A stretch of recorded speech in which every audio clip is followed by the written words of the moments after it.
Today I'm going to be talking about DMC Devil May Cry. The game was released in 2013 and was a reboot of sorts to the original Devil May Cry series, albeit being separate from the series' main events and taking place in a sort of alternate universe. The game not only did not meet the company, Capcom's, sales expectations, but was also received poorly by fans of the series. Devil May Cry's plot revolves around Dante, a man who is half human and half angel, and his quest to avenge his dead mother. DMC Devil May Cry has been heavily criticized for its sexist portrayals of women and heavy use of sexist tropes. Fair warning, Devil May Cry is an M-rated game with violence. There will be violent and sexist references in this presentation which may be triggering to some. First, however, I want to show you what happens if you search for Devil May Cry sexist in YouTube. These are the first two results with actual content about sexism in the game starting only from the third entry. Nudity in the game, and mods to increase the amount of nudity in the game.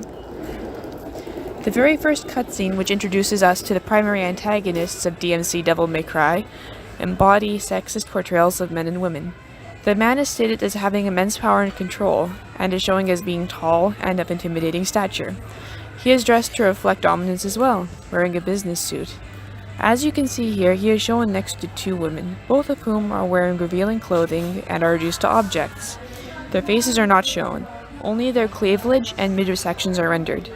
The male antagonist is shown between these two women, and in the context of this scene, he is using them as shields between himself and the game's protagonist, Dante. The subtext reads that these women are expendable, and are not worth much more than the sum of their parts. The primary female antagonist is portrayed as little more than a support for the male antagonist. Her dialogue revolves around the male antagonist and his actions.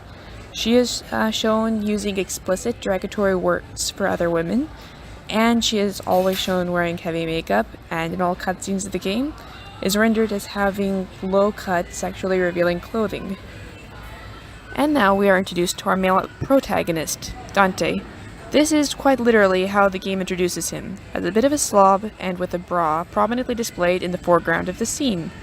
We see garbage on the floor, and a rundown, dirty bedroom, but none of this is apparently deterrent for the woman who slept with him earlier. We are next introduced to the protagonist's love interest, Cat.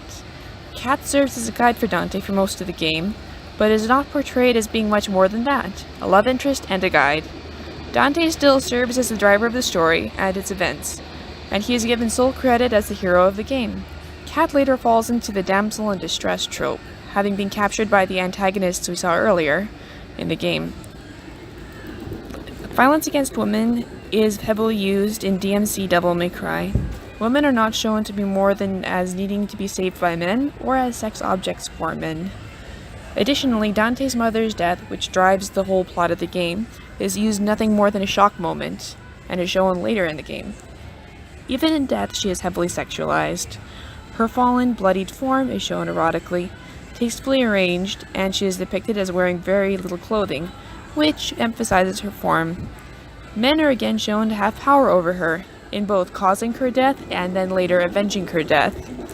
These sexist portrayals of DMC Devil May Cry are incredibly harmful and outdated, and this series is a very popular one which has the potential to influence and justify sexist views of men and women to millions around the globe.